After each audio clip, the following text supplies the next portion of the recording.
Donc, nous sommes dans P-Aleph à Moudbet. P-Aleph à Moudbet. Le Talmud rapporte une discussion entre Rabbi Shimon et consorts. Est-ce quand une shrita arouya la achila? Shrita arouya la achila. Alors, on a vu plusieurs aspects à ce sujet. Que la shrita permet. Alors, Rabbi Shimon, lui, il dit il faut que la shrita permette la achila humaine. Permette la achila humaine. Dans l'interdit de Otto Vedbeno. Si par exemple il fait une shrita chez Narouya, alors il n'y a pas l'interdit. Il n'y a pas l'interdit d'Otto Vedbeno. En vérité, les rabbananes sur le fond sont d'accord. Si quelqu'un il égorge un animal, il n'égorge pas, il saigne un animal, eh bien, il peut faire la shrita 5 minutes après du petit. C'est strictement Otto Vedbeno qui est assourd. Bien. Maintenant, les rabbananes pensent que la shrita d'un korban, même d'un korbanola, nonobstant le fait qu'on ne mange pas du tout le korbanola, eh bien, ça s'appelle, comment dire, euh, ça rentre dans la catégorie, de Otto Vedbeno parce que la shrita permet quelque chose. Elle permet quoi? Achilat misbeach. Et Achilat misbeach, ça s'appelle Achilat misbeach. Il prouve du verset que ça s'appelle Achila. D'où la question aujourd'hui. Qu'est-ce que manger? Qu'est-ce que manger? Et alors, ce que je vous dis, c'est que les maîtres de la chassidoute ont beaucoup travaillé ça. Et le premier passage du Sod Yesharim sur Yom Kippour, il aborde ça. Alors, on ne va pas tout faire, mais on va néanmoins un peu, on va commencer.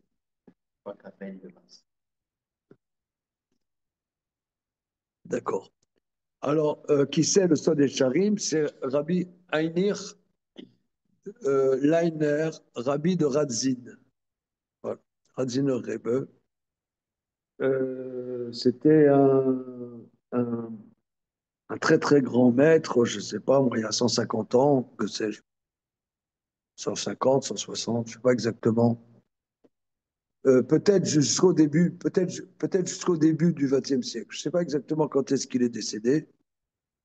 Et l'école de Radzin, c'est son grand-père, c'était le fondateur de la chassidoute de Izbiche, qui un temps c'était le codisciple du Rabbi de Kotsk chez Rabbi Simcha Bounim de Psichre.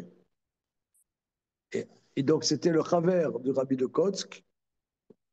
Et à un moment, il s'est opposé euh, avec virulence au Rabbi de Kotsk. Et il a créé une autre école. Voilà, une autre école. Il a eu des élèves très importants. En particulier, par exemple, il a eu comme élève Rabbi Tzadok à Cohen. Il a eu comme élève Rabbi euh, euh, Leib Eiger, petit-fils de Rabbi Akiva Eiger, et son fils Rabbi Yaakov de Radzin. Voilà. OK. Alors maintenant, on va essayer de faire ça. On y va. וידבר השם אל משה לאמור, 14 לחודש השביעי הזה, יום הכיפורים הוא מקרא קודש, יהיה לכם וניתן את נפשותיכם. Donc, il va travailler sur le fait de jeûner à Yom Kippour. Je traduis. וידבר השם אל משה, tu as, Johan? Oui. וידבר השם אל משה לאמור, Hachem a parlé à Moshe en disant, ah, seulement le 10 du mois, du 7e mois, donc du mois Tishri, Yom Kippourim, c'est un jour d'expiation. Proclamation Kodesh sera pour vous. Vinitem et nafshoterem, vous mortifierez vos âmes. Alors, Kétif, le verset dit, dans Télim, Samerbet. Pitroubo bechol et, am shifrou le fanav le vafrem.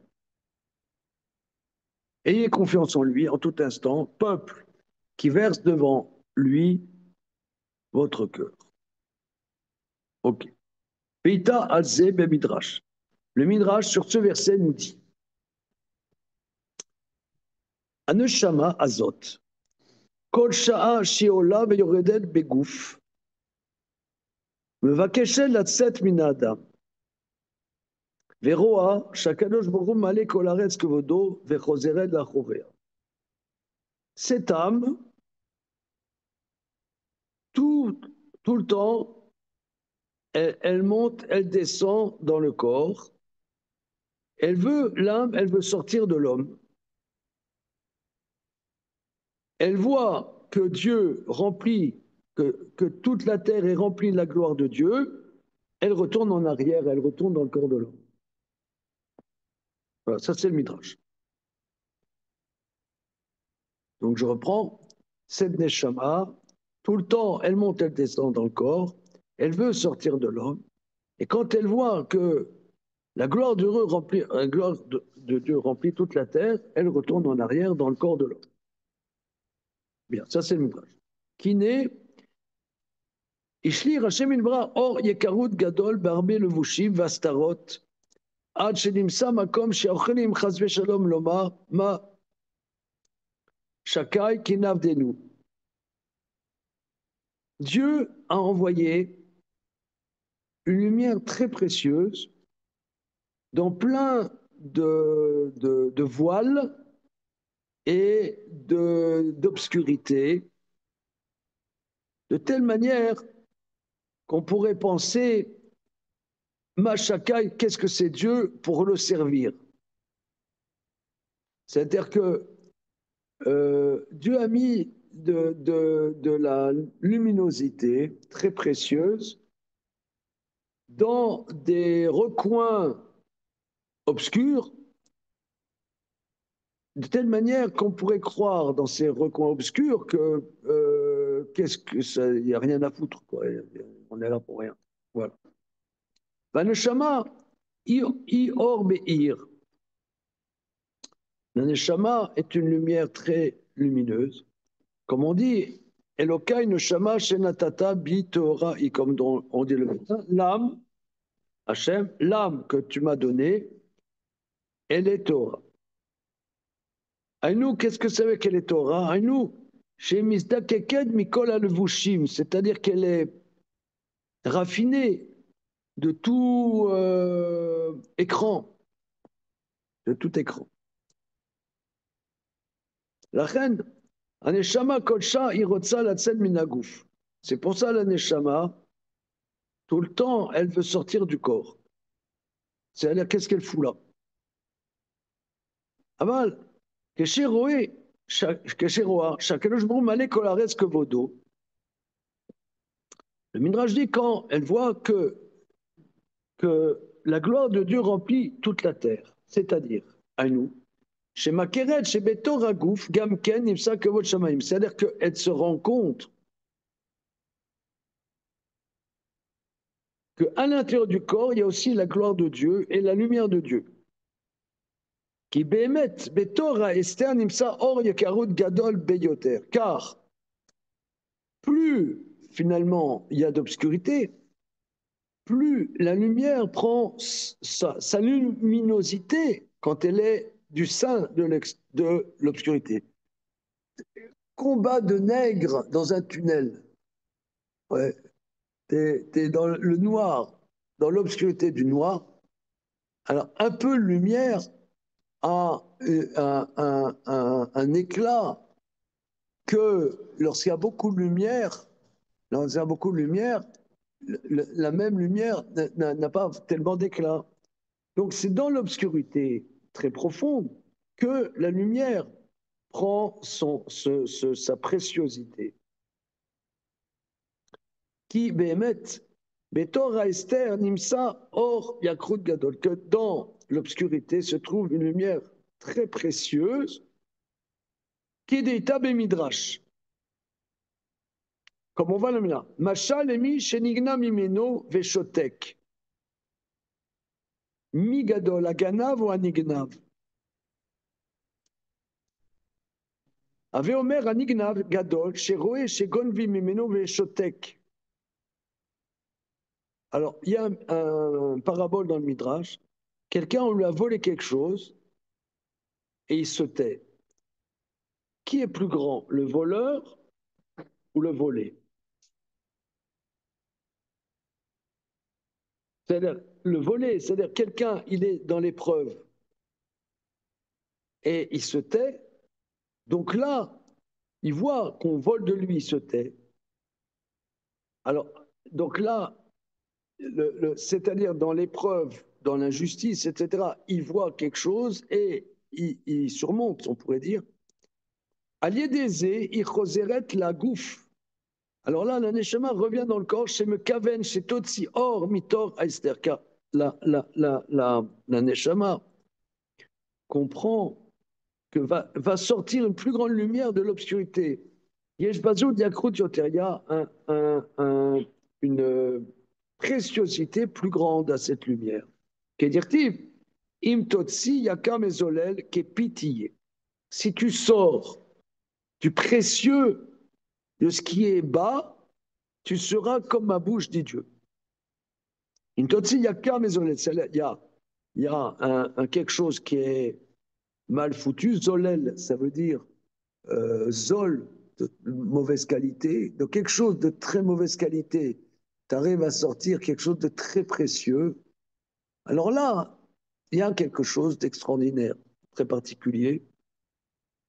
Chalier chez Bégouf, le fait que la neshama est dans le corps, tochal narnis merachok, elle peut donc faire rentrer une luminosité de loin. Donc là, il y a un renouveau constant. Aval Keshaita ben Seva Maala, quand l'âme était dans les armées célestes, Aïta Omedet, elle était statique. Kamalachim Nikreim Omdim, les anges sont appelés statiques. Shem Lain Kefitzim, ils n'ont pas de saut. Qu'est-ce Chan Mikamaya, les filles Shem Omdim. Bon, il y a un verset. Tamid Memalachat, ils sont à un niveau statique. Elaem Italut, ils ne peuvent pas progresser. Baneshama, Arshemekora Ibemala Godola, l'âme, quand bien même sa source est à un niveau très haut, étant donné que sa source, Bemala Godola, Veroa Beor Beir, et que la lumière voit une lumière absolument lumineuse, Achen, Keshe Ena Begou Fenla Italut. Mais quand elle n'est pas dans le corps, elle n'a pas de progression. Chez Bebrinat Omed, elle est statique. Aval Keshe Begouf, mais quand la Neshama est dans le corps, le Kabelet Tamid Osafa Vechadashot, elle reçoit tout le temps un surplus et des innovations. C'est comme ça que l'âme reste dans le corps. Chez Rotsona Tamid Ishav Chadashot, parce que l'âme a toujours une aspiration au neuf. C'est extraordinaire, ça veut dire, en vérité. Vous voyez, par exemple, moi, toujours, je me demande, il y a des nouveaux films, il y a des nouveaux livres, il y a des nouveaux trucs.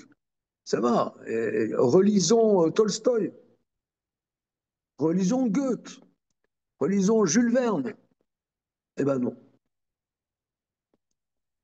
Parce qu'il y a un besoin de progression. Dans la Neshama, il y a quelque chose d'un besoin de progression, une nostalgie d'une progression. Alors, le Vezeu Mamar à Midrash, ça c'est ce que le Midrash nous enseigne.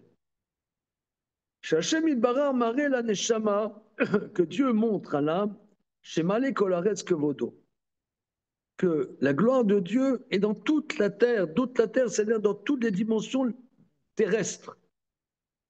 Et alors elle retourne en arrière, elle retourne sur terre. Zéounian Amazon Vachila. C'est ça le manger. Zéou Inyan Amazon Vachila. C'est ça le sujet du manger, de l'aliment et du manger. Shiu Kiyum Nefesh Adam, c'est le maintien de l'âme de l'homme. Chez Bamé, chez Nichna, les Toragouf, parce que c'est ça qui fait que l'âme se maintient avec le corps dans une unité, parce que dans ce qui rentre dans le corps est élevé pour s'englober dans la dimension humaine, pour se tenir dans la voda en face de Dieu, PVP, face à face, panim el panim. C'est-à-dire que tu vas manger des haricots verts. Les haricots, eh bien, maintenant, ils vont servir à étudier la Torah. C'est-à-dire, si toi, tu as mangé des haricots verts hier, ton corps, eh bien, qui est fait des haricots que tu as mangés hier, va étudier la Torah. Donc, cette dimension terrestre, eh bien, tu lui donnes la possibilité d'avoir un mouvement, d'avoir un renouveau. Voilà. Et quand tu étudies la Torah, quelque part, tu as une intimité avec Dieu. Donc, finalement, de quelque chose, de une fraise Tagada Haribo, ouais, la phrase Tagada Haribo, finalement, va étudier la Torah. C'est quand même un chidouche, non?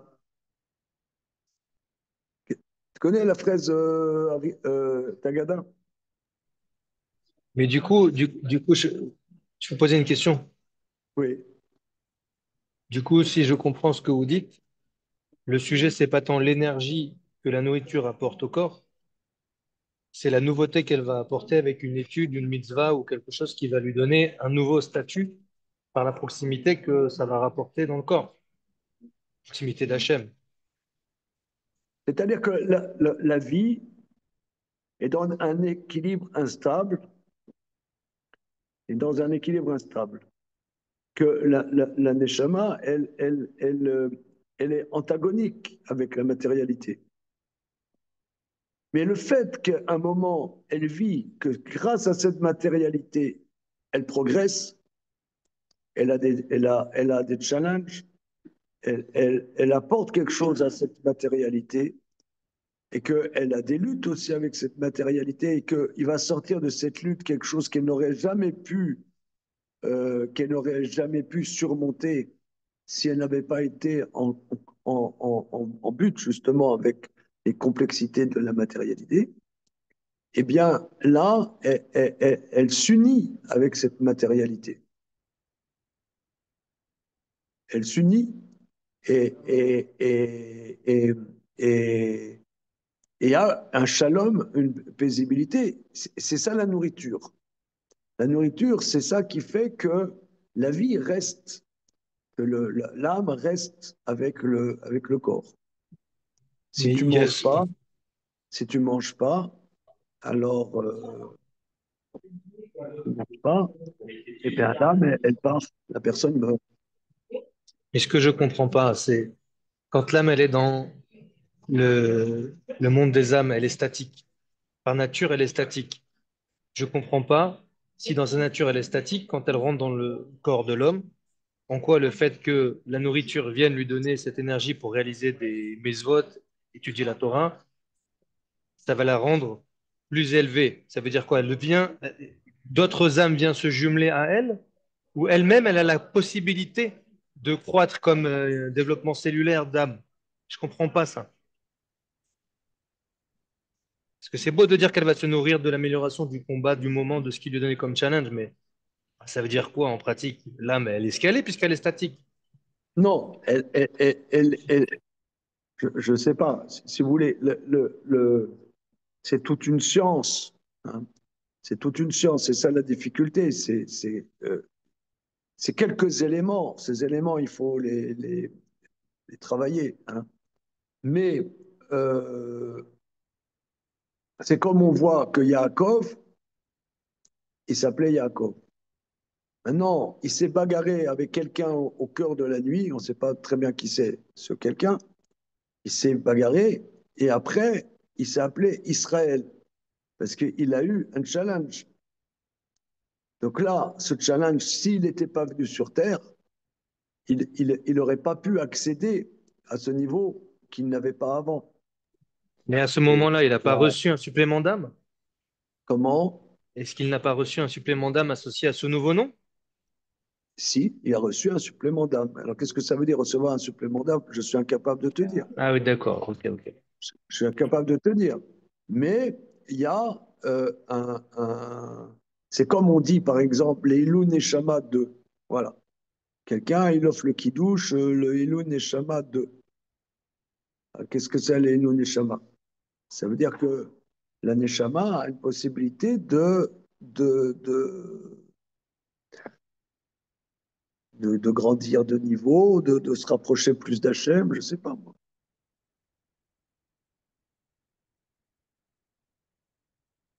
Alors, on va essayer de continuer, tu veux dire? Non, c'est. Comment? Il y a, Il se comprend. OK. Alors, ouais, il y a Herman Hesse, vous avez vu Herman Hesse?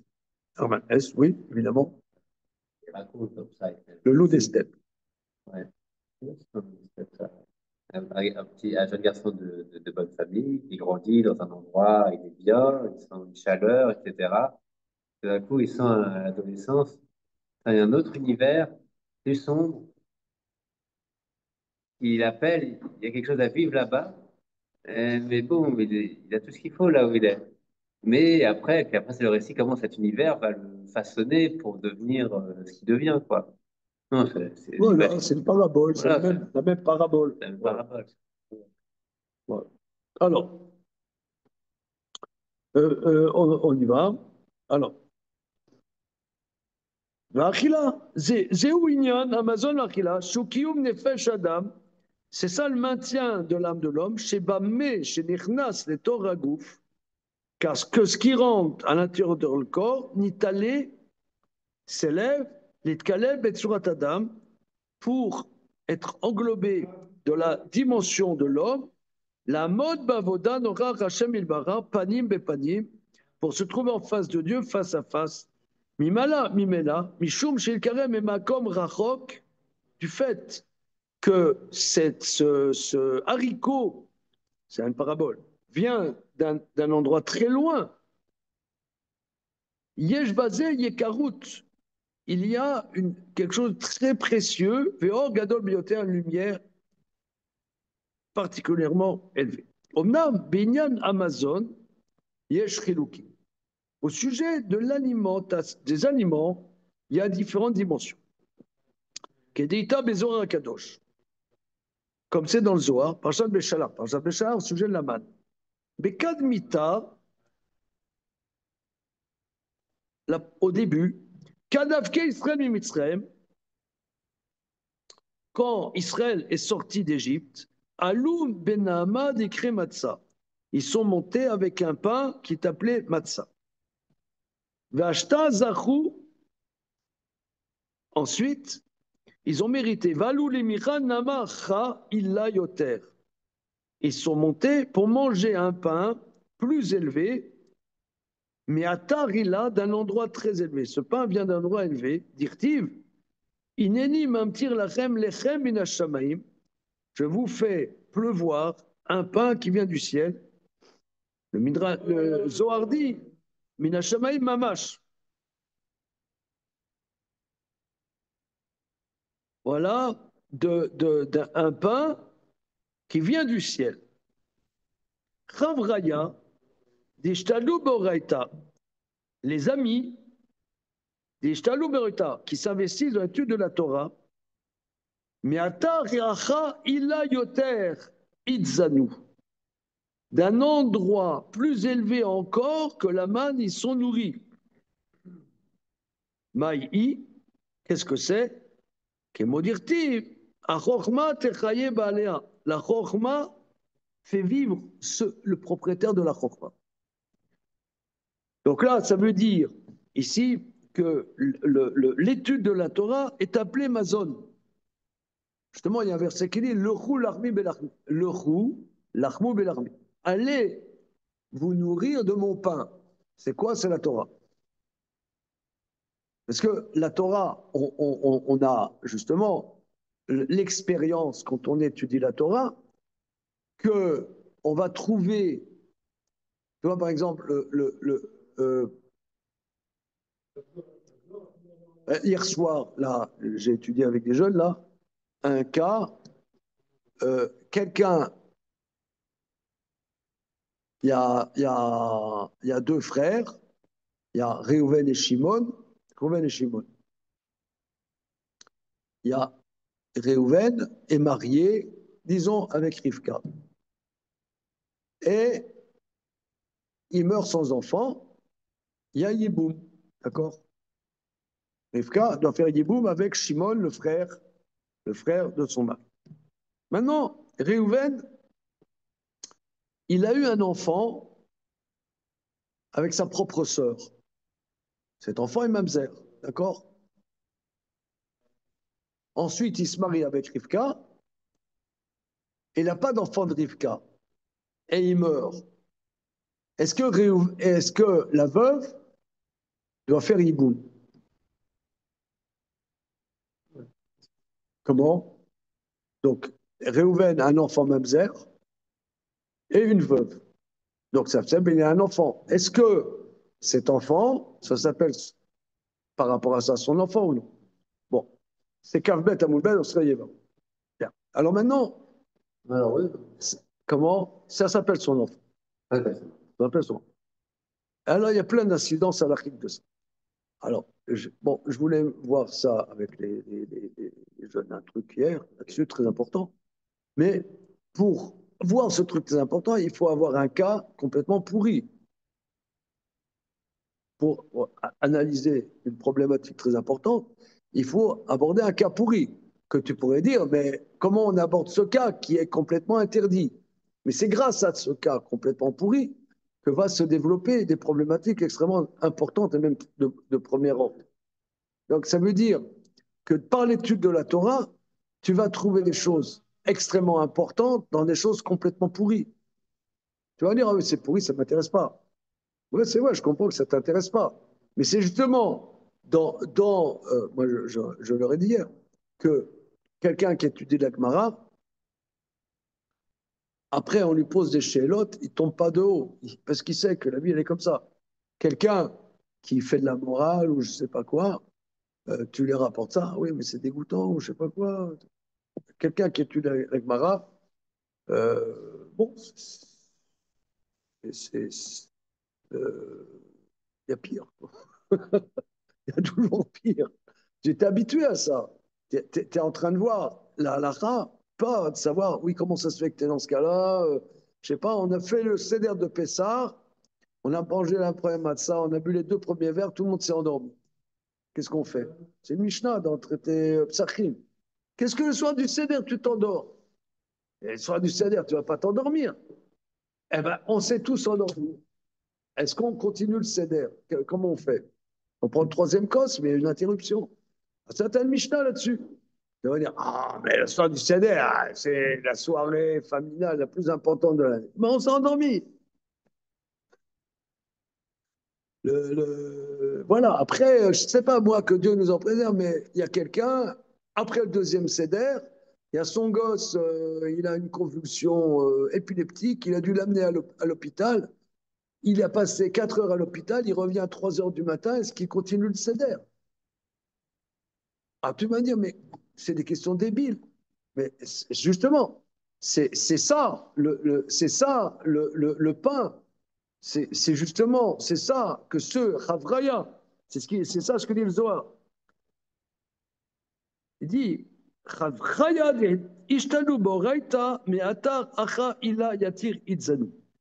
les chaverim qui s'investissent dans la Torah, d'un endroit encore plus élevé que la manne, ils sont nourris. C'est quoi? La chorma teraye ba'aleh. C'est ça la chorma. La chorma, c'est arriver quand tu pensais qu'un truc, c'était pas possible, tu vois, oui, c'est possible. D'ailleurs, c'est souvent obscur quand tu étudies par exemple, nous, on a passé la matinée sur est-ce qu'on peut recevoir la staka du goy, on n'a pas arraché le morceau. Parce que c'est obscur. Mais à des fois, on arrive à arracher le morceau. Dans un truc obscur, on arrive à voir clair. Justement, on dit on voit clair. Et bien ça nous nourrit. C'est ça qui nourrit. Au bière kavod, Adoni, Avi, Mori, Verabi, Arav, Agaon, Akadosh, il dit mon père, donc c'est Rabbi Yaakov de machin, lui explique. Il explique et atlat achilot aele. Il explique ces trois alimentations. La neshama aspire toujours à un renouveau pour que elle puisse vivre dans le corps.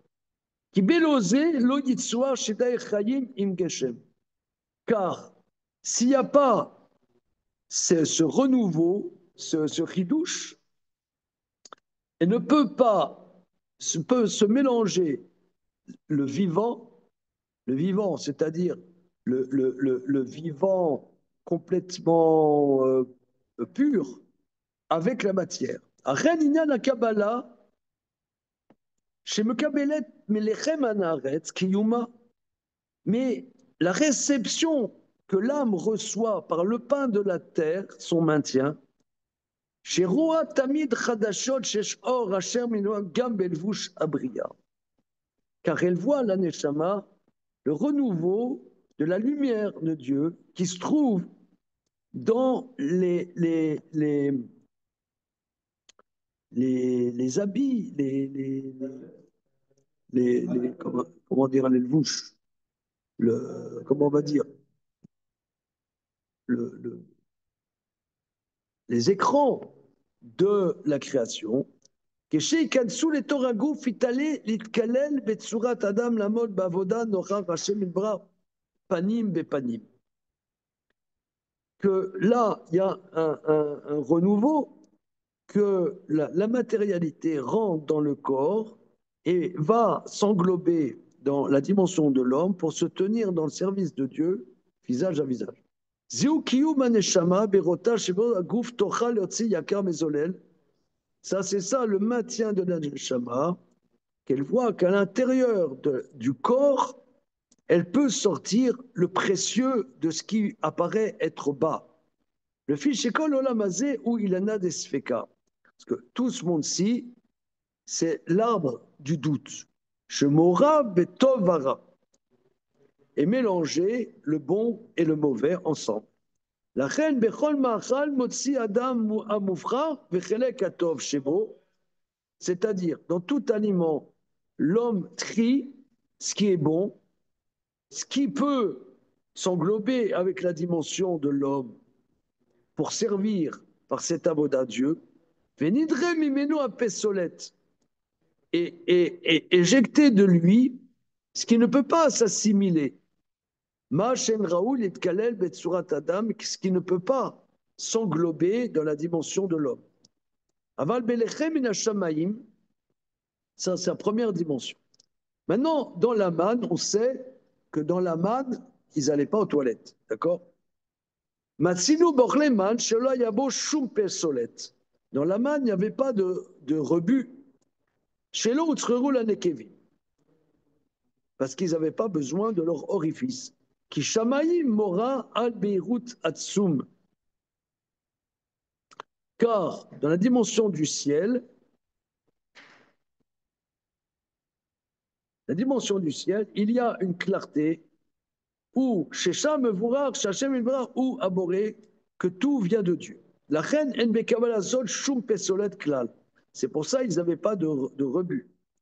אבל באף באליכם מן השמיים הגם שהשפע הוא בהיברות עצום, אבל לפי שהקבלה הוא דרך הגוף, mais néanmoins, il mangeait cette manne qui passait par le corps, car ça n'est que par mon corps que je saisis Dieu. לכן נצמא מינו קורא הבריחה לטות הקבלה כפי בריחת אדם. C'est pourquoi germait de la manne la capacité du choix pour faire pencher cette réception selon la liberté de l'homme, qui mishum chez Reshit Akava Oliade Nefesh Amitava chez la gouf, chez où il en a des sfeka, korot chez Namevurem, Letzma Mimino Korach Abricha. Nous, t'es avec nous là? T'as perdu? Bon, c'est compliqué. C'est compliqué. Non, ici, il veut expliquer en quoi, néanmoins, il y avait un chidouche avec la manne. Parce que la manne, il fallait avoir envie de la manne pour la manger, même si elle vient du ciel. Donc, il fallait une envie. Donc, ça passait par une certaine corporalité, même si la manne était à un niveau très, très clair. Toi, par exemple, on peut dire, on peut expliquer comme ça. Le principal de l'activité de l'enfant d'Israël, c'est l'étude de la Torah. Mais, quelque part, si on dit une Torah où il n'y a pas d'action, de mitzvot, de maasim, c'est pas la Torah. La Torah, Gadol Talmud Torah, chez mes villes et des maasé. Mais quand toi, tu es dans le maasé, même dans le maasé de mitzvah, c'est pas clair. Par exemple, là, on organise, par exemple, le gala. Est-ce qu'on est des gangsters? On chipe l'argent des gens? Même si on est en face de choix. Ces choix, à la limite, quelqu'un qui étudie la Torah, qui ne fait qu'étudier la Torah, il n'a pas ces difficultés de choix. Et il n'a pas ces grosses difficultés de choix. Donc, si quelqu'un est en face de ce choix, il peut chuter, il peut se casser la figure, ou il peut ne pas se casser la figure. Mais si il ne se casse pas la figure, il est en face de dilemmes qu'il n'aurait pas eu s'il n'avait pas été confronté à ça. Donc, quelque part, c'est un niveau supérieur au fait qu'étudier la Torah. Mais étudier la Torah, tu es aussi en face. Parce que l'étude de la Torah, tu étudies parce que tu as envie d'étudier. Tu ne peux pas étudier si tu n'as pas envie. Or, l'envie est quelque chose d'ambigu aussi. Par exemple, quelqu'un, il a envie d'étudier que la chassidoute. Ou quelqu'un, il a envie d'étudier que la halacha.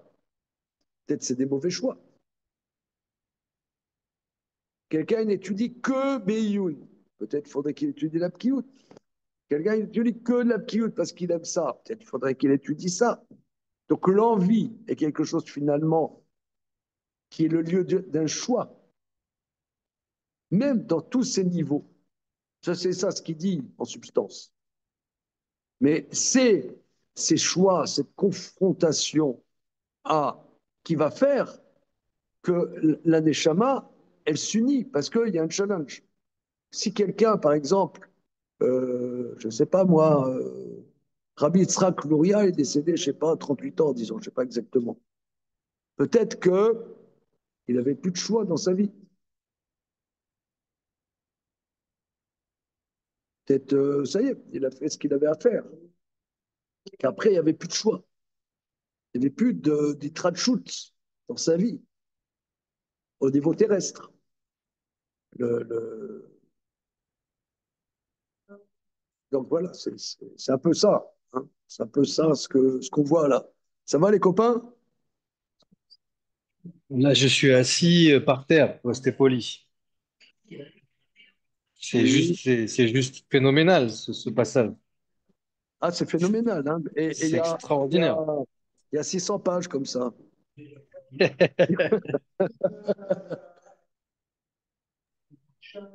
Ah, j'aurais trop de questions pour vous pouvez avoir. C'est- Non, Là, vas-y, c'est vas-y, juste. au contraire. Au contraire, ça me fait Non, non, plaisir. là, on a quand même quelque chose qui est. Qui...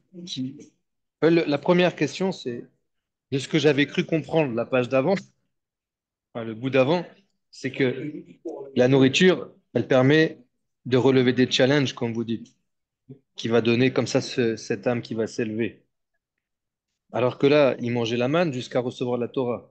Cette manne, elle était censée les élever, mais en fait, elle n'avait pas besoin d'être dans ce challenge, mis à part l'envie d'avoir de la manger, qui n'est uniquement que psychologique, voire spirituel, entre guillemets. Donc, il n'y a pas de combat de la vie. Le corps, il n'a aucune place. Pourquoi manger de la manne? Ça n'a aucun sens. Je comprends pas ça. Par exemple, l'Echem, on a vu que l'Echem, c'est Milchama. C'est la même nature. Il y a une guerre. Il faut casser quelque chose pour pouvoir transformer. Là, il n'y a pas de transformation. Le corps rejette rien. Il n'y a pas de séparation du pur. En fait, ce qu'on mange, c'est déjà nickel. Mais C'est tu comme la vois, Torah, ce oui, qu'on oui, on mais tu ingère, c'est vois, nickel. oui, mais tu vois que dans le désert, ils ont fait des vertes et des pas mûres. Bah oui. Justement, parce que ils étaient à un haut niveau, mais à ce haut niveau, ils ont peut-être aussi des challenges plus difficiles, parce que plus subtils. Tu vois, par exemple, quelqu'un comme Korah, il mangeait le laman, et il a dit Moshe démission. Et justement, les sages y disent parce il était jaloux. Donc il y a quelque chose de primordial, qui n'est pas la jalousie. C'est pas, c'est pas une pulsion bestiale. C'est une, je sais pas si c'est une pulsion. C'est une passion. C'est pas une pulsion, c'est une passion.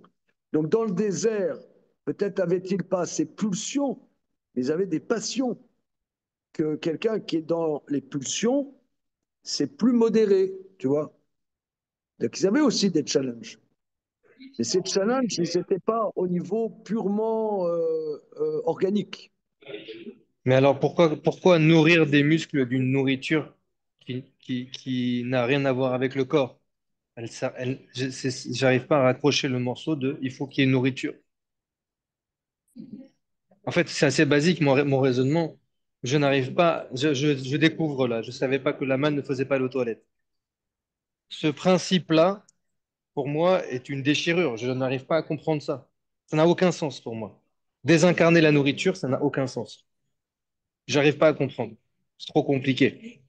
Ah non, mais c'est que passion et c'est que Non, non, dans le c'est pas cerveau. compliqué du tout. C'est pas compliqué. Si tu veux, nous, bon, Hachem, on a cette chance d'étudier la Torah.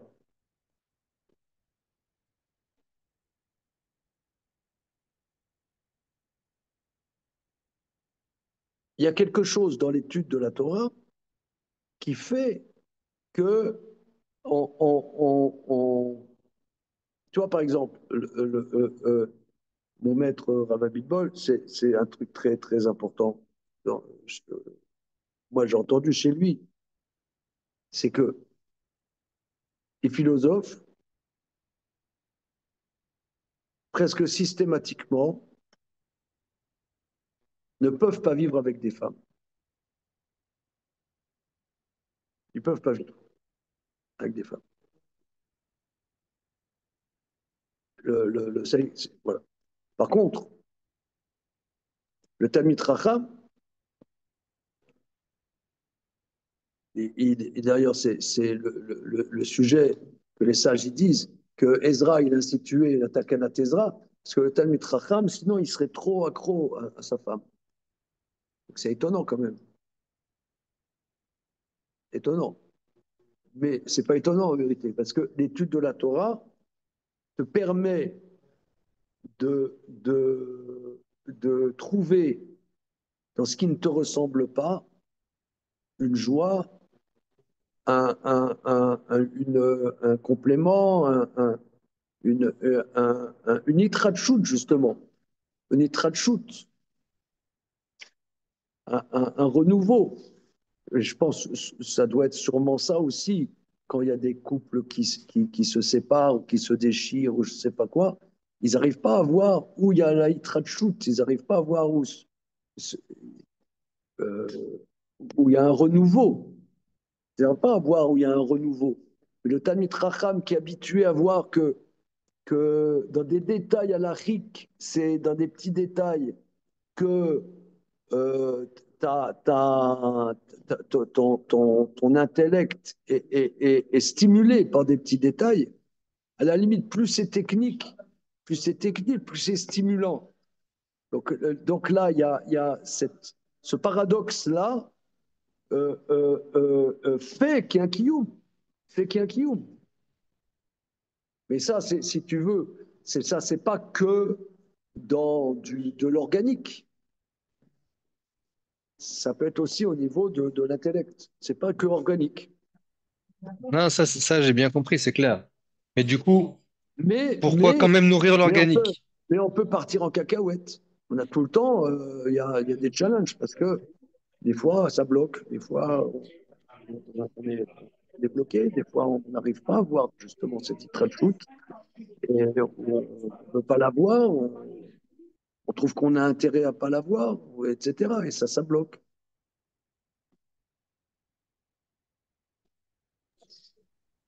Ouais. En tout cas, la deuxième notion que je trouve extraordinaire, c'est cette notion de l'âme a besoin de Hidushim. Sans ça, elle peut pas rester dans le corps. Ah ouais, Cette notion, c'est extraordinaire, ça. c'est extraordinaire. Là, il y a un truc, il y a une direction. Là. Il y a une direction de travail que. Et d'ailleurs, on voit, moi, toujours, ça me surprend. Ouais, quelque chose, on a besoin de quelque chose de nouveau. Même quand tu manges, par exemple, ton plat préféré. Johan, c'est quoi ton plat préféré? La pisse saladière, bien sûr. Ah, voilà. Eh bien, tu as la pisse saladière midi et soir pendant une semaine. Ah, je vomis. Voilà. Alors, il en avait parlé d'ailleurs, Zoja, hein, le dimanche soir. Tu n'as plus de désir, tu vois. Le désir, le désir, il vient. Le désir, ça veut dire c'est le fait justement de t'accrocher à quelque chose, de t'accrocher. Tu as besoin de nouveau. Oui, oui, oui, c'est sûr, c'est sûr. Mais j'avais pas vu ça dans le principe de l'élévation d'une âme, Voilà, voilà, mais plutôt d'une nécessité corporelle, en tout cas voilà, que. voilà. Ouais, ouais, ouais. Et ça c'est quelque chose enfin, Voilà, Mais à la limite, le corps, il n'aurait plus, le corps, il n'a pas besoin. À la limite, le corps. Il n'a voilà. pas besoin de nouveauté, à la limite, Alors, le corps. voilà, c'est ça, c'est comme ça qu'il introduit Yom Kippour. Parce qu'à Yom Kippour, un jour, on ne mange pas.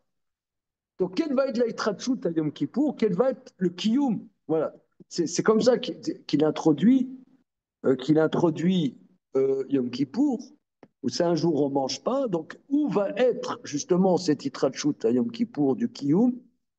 Et il va le développer aussi, Moshe Rabbeinu, qui est resté 40 jours, 40 nuits sans manger, mais oui, qu'il y avait quelque part un Kiyum, mais pas par forcément le manger. Il peut y avoir par autre chose que le manger.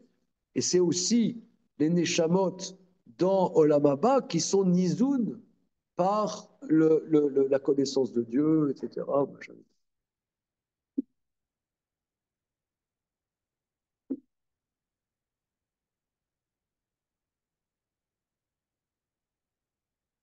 Non, mais enfin, il y a plein de choses que j'aime là-dedans, mais ce que j'aime, c'est que souvent, ce que j'aime bien disons, chez les kabbalistes ou des choses comme ça, c'est que c'est des choses qui, quelque part, nous dépassent, mais on peut avoir l'expérience quand même. C'est pas des choses qui sont abstraites. Quelque part, c'est très abstrait et spéculatif, mais d'un autre côté, ça, c'est quand, par exemple, tout à l'heure, moi j'ai pas mangé, je vais manger mon quignon tout à l'heure, eh ben, ça va me renvoyer à ma vie quotidienne quand même.